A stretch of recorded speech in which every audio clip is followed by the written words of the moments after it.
Ibarura igice cya 4. Inshingano z'Abakehati.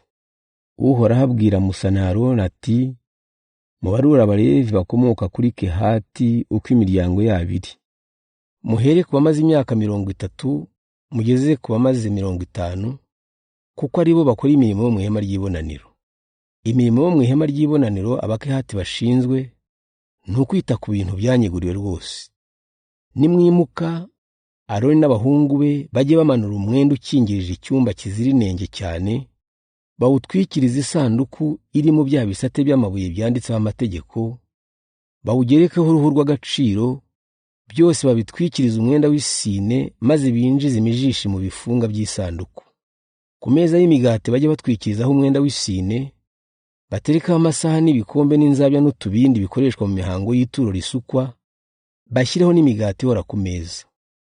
Hejuru yabyo bajye batwikirizaho umwenda w'umutuku, bawugerekeho uruhu rw'agaciro, maze binjize imijishi mu bifunga by'ameza.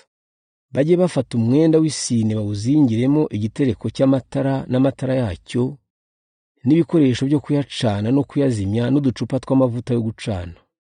Byose bajye babizingira mu ruhu rw'agaciro, binjizemo umujishi wo kwiheka. Bajye batwikiriza igicaniro cy'izahabu umwenda w'isine, bawugerekeho urw'agaciro, maze binjize imijishi mu bifunga byacyo. Bajye bafata umwenda w'isine bawuzingiremo ibindi bikoresho byose byo mu ihema, babizingire mu ruhu rw'agaciro, binjizemo umujishi wo kubiheka. Bajye bayora ivu ku rutambiro, barutwikiriza umwenda w'umuhemba, bagerekeho ibikoresho byarwo byose, ibyotezo n'amakanya yo kwaruza inyama, n'ibitiyo byo kuyora ivu n'ibikombe n'ibindi.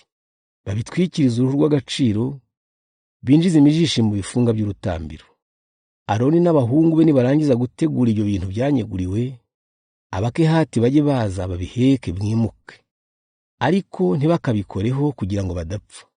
Ibyo nibyo bintu byo mu ihema ry'ibonaniro Abakehati bashinzwe guheka. Eleyazari mwene Aroni umutambyi ajye yita ku mavuta y'amatara n'imibavu, n'amaturo y'ibinyampeke ya buri munsi n'amavuta yo gusiga. Ashinzwe ihema n'ibirimo byose. Uhoraho arakomeza abwira Musa na Aroni ati, muzirinde icyatuma inzu y'Abakehati irimbuka.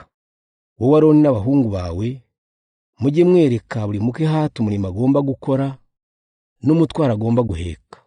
Mujye mubigenza mutyo kugira ngo badakora ku bintu byanyeguriwe bagapfa, ntibazigere babireba na rimwe batazapfa. Inshingano z'Abagerishoni. Uhoraho abwira Musa ati, barura n'abakomoka kuri Gerishoni uko imiryango yabo iri. Uhere ku bamaze imyaka 30 ugeze ku bamaze 50, kuko ari bo bakora imirimo yo mu ihema ry'ibonaniro. Dore imirimo bashinzwe n'imitwaro bagomba gutwara. Bajye batwara imyenda y'ihema ry'ibonaniro ari iritwikira, n'impu z'agaciro zirisakaye n'umwenda ukinga ku muryango waryo, n'iyo kubakisha urugo ruzenguruka ihema ry'ibonaniro n'urutambiro, n'uwo gukinga ku marembo y'urugo kimwe n'imigozi n'ibindi byose bigendera n'iyo myenda. Abagerishoni bajye bakora imirimo yabyo yose, bayobowe na Aroni n'abahungu be mu byerekeye imitwaro n'indi mirimo bazakora. Muzabashinga ibyo bagomba gutwara byose. Ngiyo imirimo yo mu ihema ry'ibonaniro Abagerishoni bashinzwe. Itamari mwene Aroni umutambyi niwe uzajya agenzura ibyo bakora. Inshingano z'Abamerari. Barura n'abakomoka kuri Merari uko imiryango yabo iri. Uhere ku bamaze imyaka 30 ugeze ku bamaze 50, kuko ari bo bakora imirimo yo mu ihema ry'ibonaniro. Dore imirimo yo mu ihema bashinzwe n'imitwaro bagomba gutwara. Bajye batwara ibizingiti n'imbariro n'inkingi by'ihema n'ibirenge byabyo, n'inkingi z'urugo rw'ihema n'ibirenge byazo, n'imambo n'imigozi n'ibindi. Muzabashinga ibyo bagomba gutwara byose. Ngiyi imirimo yo mu ihema ry'ibonaniro Abamerari bashinzwe. Itamari mwene Aroni umutambyi n'uzagenzura ibyo bakora. Ibarura ry'Abalevi bakora imirimo y'ihema ry'ibonaniro. Nuko Musa na Aroni n'abakuru b'Abisirayeli babarura abakomoka kuri Kehati bakurikije imiryango yabo, bahereye ku bamaze imyaka 30 bageza ku bamaze 50, kuko ari bo bakora imirimo y'ihema ry'ibonaniro.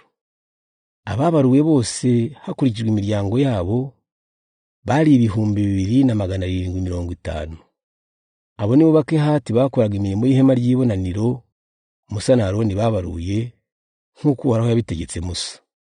babaruye n'abakomoka kuri Gerishoni bakurikije imiryango yabo, bahereye ku bamaze imyaka 30 bageza ku bamaze 50, kuko aribo bakora imirimo y'ihema ry'ibonaniro. Ababaruye bose hakurikijwe imiryango yabo bari 2,630. Abo nibo Bagerishoni bakoraga imirimo y'ihema ry'ibonaniro Musa na Aroni babaruye nk'uko Uhoraho yabitegetse. Babaruye n'abakomoka kuri Merari bakurikije imiryango yabo, bahereye ku bamaze imyaka 30 bageza ku bamaze 50, kuko aribo bakora imirimo y'ihema ry'ibonaniro. Ababaruye bose hakurikijwe imiryango yabo bari 3,200. Abo nibo Bamerari Musa na Aroni babaruye nk'uko Uhoraho yabitegetse Musa. Bityo Musa na Aroni n'abakuru b'Abisiraheli babaruye Abalevi bose bakurikije imiryango yabo n'amazu yabo, bahereye ku bamaze imyaka 30 kugeza ku bamaze 50, kuko aribo bakora imirimo y'ihema ry'ibonaniro n'iyo kuriheka. Bose hamwe bari 8,500. Buri muntu yarabaruwe kandi ashinga umurimo we n'umutwaro we nk'uko Uhoraho yabitegetse Musa.